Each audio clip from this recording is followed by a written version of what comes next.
Hey everybody, it's Charlie. A whole bunch of websites are now reporting on this Avengers trailer that was posted to Reddit, so I'll do a breakdown of that, but after I do, I'll talk about what parts I think are more plausible than others, because the way it describes some of the teams is relatively plausible, and the way it describes where some of the characters show up seem to corroborate what we've seen in behind-the-scenes photos. So some of it sounds a little more outlandish than other parts. There's a new round of that Spider-Man PS4 game giveaway too. All you have to do to enter that is be a subscriber and leave a comment on the video. I'll name a new winner at the end of this. So it says the trailer starts off showing a damaged Infinity Gauntlet in a field on Thanos' farm from the end of Infinity War, that planet where he ended the movie. The camera pushes in on the damaged gauntlet and you hear Tony Stark's voiceover, "We were destined to lose." Then they start the big epic music score. A Quinjet lands in Wakanda, which is described as looking kind of like a wasteland since the end of Infinity War. Captain America says, "We've come so far." Tony and Nebula step off the Quinjet as the remaining Avengers approach. Steve has a look of relief and says, "Tony," nods, as if they've kind of made up a little bit. Iron Man is still emotionally broken after the events of Infinity War, but he manages a smirk back at Cap to acknowledge him. The Marvel logo flashes, and you get a glimpse of the Battle of New York from the original Avengers movie. You see the older version of Loki from the events of that movie on top of Tony Stark's tower, looking really surprised in a moment where he was not originally surprised during that movie.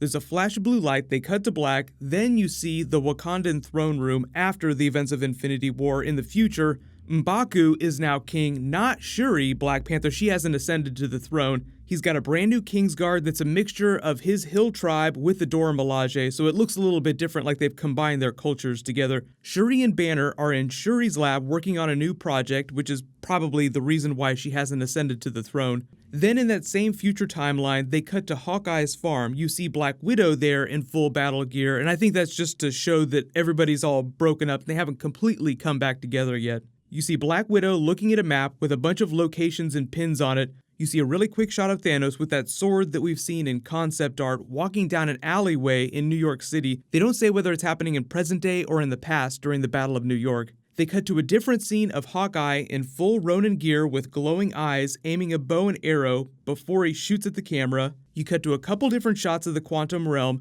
Then they cut to a different shot of Scott Lang just in regular civilian clothing running through a park dodging explosions. Then they cut to a scene in outer space with Thor and Valkyrie on board a Kree ship. Thor says, "If the stories are true, you're our universe's last hope." They don't say who he's talking to, but I think the idea is that he's talking to Captain Marvel. Then they cut to a scene of an older version of Iron Man walking through the hallways in the Avengers facility, which is also doubling as a new SHIELD base, holding a special orange briefcase. Think Pulp Fiction briefcase, like what's in the briefcase, something really special. But also there have been some behind-the-scenes pictures with him in SHIELD gear, so it also implies that he reformed SHIELD since what happened during Winter Soldier, because thus far it hasn't really existed in the MCU for a while. There's a shot of Banner, not Hulk, wearing the spandex suit that we've seen him in the concept art, running from something looking terrified. He hasn't changed into the Hulk, but in all the concept art, he is the Hulk in that spandex suit. They cut to a shot of Ant-Man appearing out of a flash of light in this really desolate place. There's a shot from his first-person perspective, not sure where he is, freaking out. Then the camera focuses on Vormir, where the Soul Stone was during Infinity War, and the description isn't really specific about where it looks like he is if he actually does land on Vormir, or if he lands somewhere else. Then they just include a shot of Vormir, and it looks kind of misleading. Then you cut back to a scene of Rocket and Nebula modifying some new weapons in a lab. Rocket says, "When can we try this bad boy out?" They smile at each other and fist bump. It seems weird that Nebula would fist bump someone. Karen Gillan said that she made a special new friend during Avengers 4. Maybe that special new friend winds up being Rocket. But we get our first glimpse of Iron Man in the red gold nanotech armor, the classic armor that we saw concept art of a little while ago. I've already done a video about that. Hulk falls from the sky, lands in front of him, and it seems like they're on a battlefield because it cuts to a shot of Thanos in full armor smiling. Hulk smiles back as if it's time for their rematch. Then they cut to a different shot back in Japan. War Machine, Black Widow, and Captain America in full Avengers gear are surrounded by the Yakuza. Hawkeye in his Ronin gear, making it seem like he's working with the Yakuza, not against them. They cut back to a shot in the Sanctum with Wong communicating with Doctor Strange's soul via some sort of portal. Either he's inside the Soul Gem, which is actually something from the Infinity Gauntlet comic book. If that actually does turn out to be true, I'll talk a little bit more about it. They cut to a scene in the future of an older, gray-haired Tony Stark and Ant-Man in a post-apocalyptic New York City wasteland. The screen flashes back and forth multiple times through different scenes. We see Captain Marvel floating with her fists all lit up with energy like we saw during her trailer a little while ago. Her eyes are lit up. There's a shot of Thanos inside the soul world of the Soul Gem with that young version of Gamora screaming at him. Then there's a shot of Loki and Thor back during the Battle of New York fighting the Chitauri together. Then there's a shot of Iron Man handing Captain America the new version of his prototype shield that he was making during Homecoming, but they're inside the Wakandan throne room. Get that man a shield.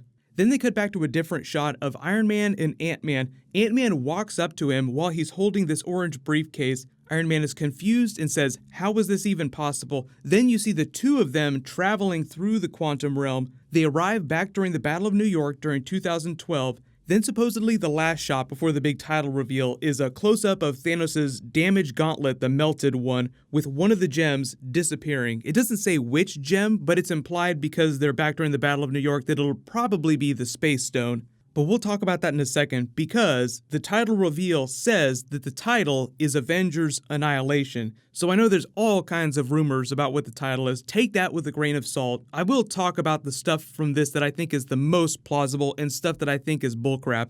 But then supposedly there's a stinger at the end of the trailer where it's Hulk training in that new S.H.I.E.L.D. /Avengers base with Black Widow and Captain America. The description reads that Captain America is noticing Hulk's been training non-stop, like hardcore, like what's going on? He asks him, why are you training so hard? And while he's in Hulk form, he speaks with Banner's voice saying, my rematch is coming real soon, I can feel it. That seems like it's designed to be their Spider-Man, Captain America S.H.I.E.L.D. oh my god moment, like, oh my god, it's the Hulk and he's talking like Banner. Does that mean he's gonna be crazy powerful in this movie? Because there was the other part of the description that read that he's in that special unitard getting ready to fight Thanos on a battlefield. There have been a couple of behind-the-scenes shots that corroborate some parts of this description, but you really do have to take it with a grain of salt because it implies some heavy time travel in Avengers stealing Infinity Stones from different parts of the timeline. The stuff about Iron Man being in charge of a slightly new version of S.H.I.E.L.D. seems a little bit more legit because we've seen him walking around in S.H.I.E.L.D. gear. The part about them featuring the older version of Loki from the Battle of New York sounds legit because we've seen pictures of him on set in that original uniform. All the stuff with Black Widow, with Ronan Hawkeye, seem to jive with what we've heard about scenes that they've been filming. The scenes with Thor meeting up with Captain Marvel, trying to get her help, seem to jive with what we've heard about that. Really, like, the biggest thing in here, though, the biggest question mark, is the question of time travel. Like, I could believe that M'Baku would ascend the throne because Shuri wants to spend all of her time researching something quote-unquote special that will help them fix things with Banner. But again, giant grain of salt for all this, especially for the title. Sometimes the reason why you see descriptions like these early on and only parts of them wind up being true is because of the way Marvel makes their trailers. What'll happen is that Marvel and other studios will subcontract to trailer houses, which are like special groups of people that do nothing but edit trailers for big Hollywood studios. But in order to make those trailers, the studio, like Marvel, has to give them some footage from the movie. So the trailer houses are cutting these trailers way before the Russos have ever finished the movie. So the trailer that the trailer house makes, even if Marvel likes it and wants to release it, might not reflect the actual plot of the movie when everything is said and done. But let me know in the comments, what do you think about this idea of them traveling through the quantum realm, going back in time literally, and stealing Infinity Stones? That was a rumor early on. We'll see if it pans out. But what'll happen is I got a couple more videos coming today. New Daredevil, there'll be some new Spider-Man posting soon, so just check that top pinned comment for my video schedule. Congratulations, Noah Cool. You're the giveaway winner from my last big Marvel video. Please email me on the About page of my channel so I can get your details. Click here to watch Chris Evans talk about the plot of Avengers 4, and click here to learn all about Spider-Man during Phase 4 and the Venomverse spin-off movies. Thank you so much for watching. Everybody stay awesome. I'll see you guys tonight.